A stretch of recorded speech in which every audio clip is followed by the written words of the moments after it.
Subscribe कीजिए F study class channel को और बेल आइकन को दबाइए लेटेस्ट वीडियो सबसे पहले देखने के लिए। हेलो स्टूडेंट्स, चलिए आज हम कक्षा 8 गणित का चैप्टर नंबर 11 क्षेत्रमिति इसका नाम है और प्रश्नावली 11.2 का प्रश्न नंबर 1 हल करते हैं। पीछे वाली वीडियो मैंने आपको 11.1 प्रश्नावली है उसके मैंने सभी क्वेश्चन मैं बता चुका हूं आपको। अगर वो सभी वीडियो देखनी है तो इस वीडियो की डिस्क्रिप्शन में आपको एक प्लेलिस्ट का लिंक मिलेगा चैप्टर नंबर 11 का, उस पर क्लिक करके आप पीछे वाले सभी वीडियो देख सकते हैं। तो चलिए हम क्वेश्चन नंबर 1 को हल करते हैं। तो आप वीडियो को लाइक कर दीजिए और चैनल को सब्सक्राइब कर लीजिए ताकि ऐसी वीडियो आपको आगे भी मिलती रहे। तो प्रश्न नंबर 1 जो हमें दिया गया है उसमें लिखा है कि एक मेज के ऊपरी पृष्ठ यानी ऊपरी जो सतह है मेज की का आकार समलम जैसा है। समलम का मतलब एक समलम चतुर्भुज के जैसा। अब समलम चतुर्भुज कैसा होता है वो मैं आपको बता देता हूँ। यदि इसकी समांतर भुजाएं 1 मीटर और 1.2 मीटर है तो तथा इन समांतर भुजाओं के बीच की दूरी जिसको हम ऊंचाई भी कह सकते हैं 0.8 मीटर है तो इसका क्षेत्रफल ज्ञात कीजिए। अब इसने लिखा है जो हमारे पास में एक मेज है यानी टेबल है उसका जो ऊपर का हिस्सा है वो समलम के जैसा। समलम का मतलब हो गया समलम चतुर्भुज।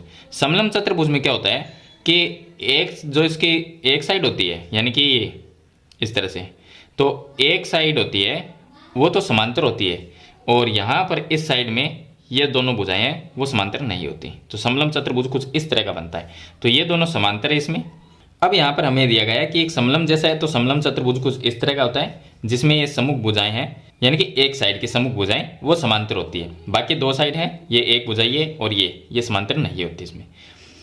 अब इसमें दिया गया जो समांतर भुजाएं हैं ये दोनों, इसका हमें मान दिया गया है, माप दिया गया है 1 मीटर और 1.2 मीटर। यानी ये जो भुजा है इसकी जो लंबाई है वो 1 मीटर है और नीचे वाली ये जो भुजा है इसकी लंबाई 1.2 मीटर है, ये दिया गया है।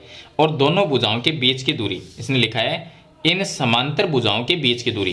तो ये समांतर और ये दोनों समांतर हैं, इनके बीच की दूरी मतलब ये दूरी, ये जो दूरी है वो हमें दी गई 0.8।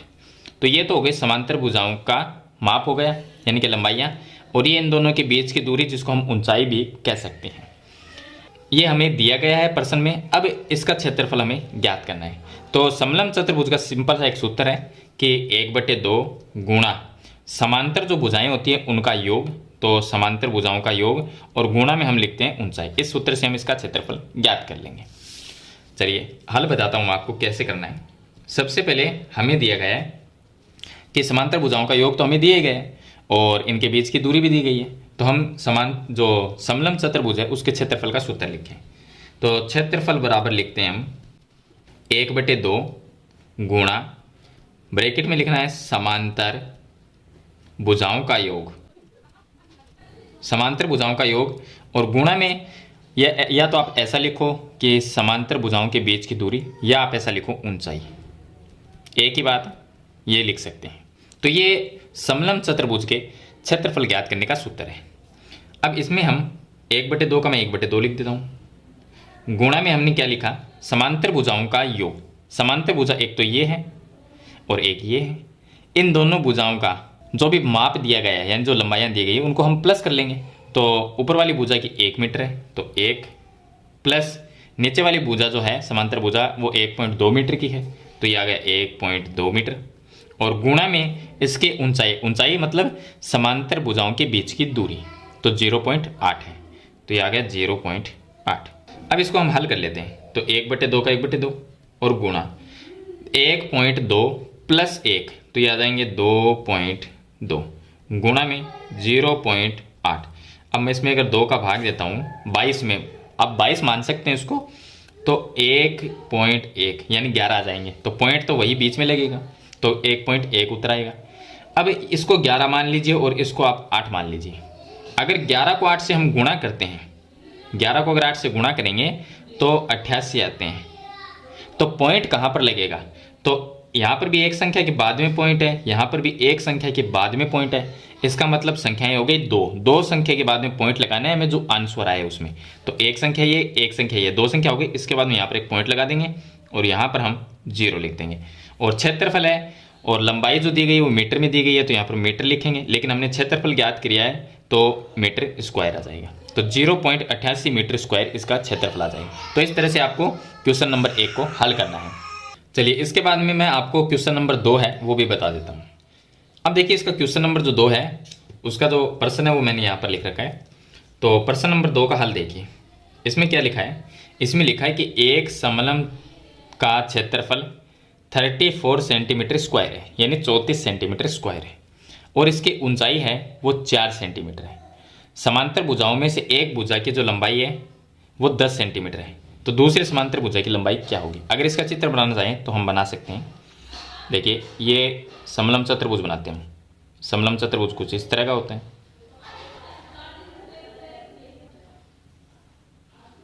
तो ये एक समलंब चतुर्भुज है जिसमें ये जो सम्मुख भुजाएं हैं ये समांतर होती है।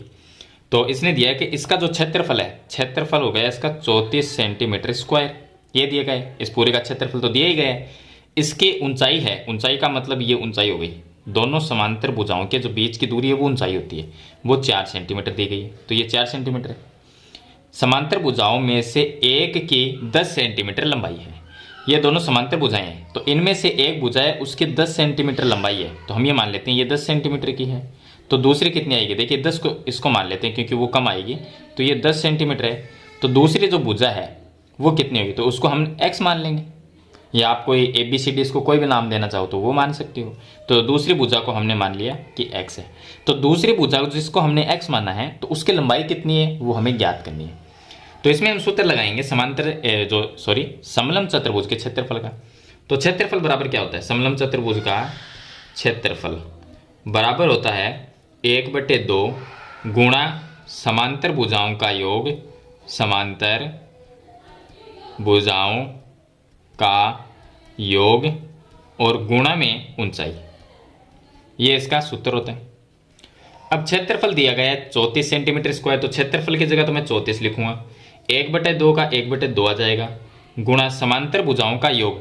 समांतर भुजा एक हमने x मानी है और दूसरी 10 है, तो x + 10 ये आ जाएगा, और गुणा में ऊंचाई हमें 4 दी गई है, तो मैं 4 लिख देता हूँ।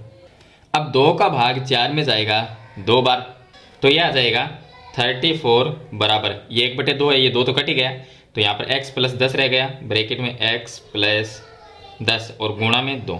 ये जो 2 गुणा में है वो इसके भाग में आ सकता है, तो हम ऐसे लिख देंगे 34/2 बराबर x + 10, ये लिख देंगे। अब इसमें भाग देंगे, 2 का भाग 34 में जाता है 17 बार। चलिए मैं यहाँ पर हल कर देता हूँ। तो इस साइड में तो आ गया 17, बराबर में आ गया x + 10, x + 10। आप चाहो तो इसको x + 10 को पहले लिख सकते हो, x + 10 बराबर 17, ऐसे भी लिख सकते हो। अब 10 है वो इस साइड में जाके माइनस में हो जाएगा, तो x बराबर क्या आएगा, हमें तो x का मान निकालना है, तो x बराबर 17 तो पहले से है, 10 ये माइनस में आ गया, तो माइनस में 10, तो x का मान आ जाएगा 7। 7 मतलब यहाँ पर सेंटीमीटर सभी के लगा हुआ है, तो हम इसके भी सेंटीमीटर लगा देंगे। तो 7 सेंटीमीटर है, ये दूसरी भुजा जिसको हमने x माना है उसकी लंबाई आ जाएगी 7 सेंटीमीटर। तो इस तरह से आपको दूसरा क्वेश्चन है वो हल करना है। देखिए क्वेश्चन नंबर 1 और 2 दोनों में कोई ज़्यादा फर्क नहीं है, क्योंकि इसमें तो हमें समांतर भुजाओं की जो लंबाइयाँ वो दी गई थी, ऊंचाई दी गई, तो हमने क्षेत्रफल ज्ञात कर दिया। और दूसरे क्वेश्चन में क्षेत्रफल दिया गया है, ऊंचाई दी गई है, एक समांतर भुजा की लंबाई दी गई, तो दूसरी समांतर भुजा की लंबाई हमने ज्ञात कर ली। तो इस तरह से आपको क्वेश्चन नंबर 1 और 2 को हल करना है। तो मैंने आपको जो इसका तरीका है हल करने का वो मैंने आपको बता दिया है। मेरे ख्याल से आपको समझ में भी आ गया होगा। फिर भी इसके बारे में कोई सवाल या सुझाव है तो मुझे कमेंट बॉक्स में ज़रूर लिखना।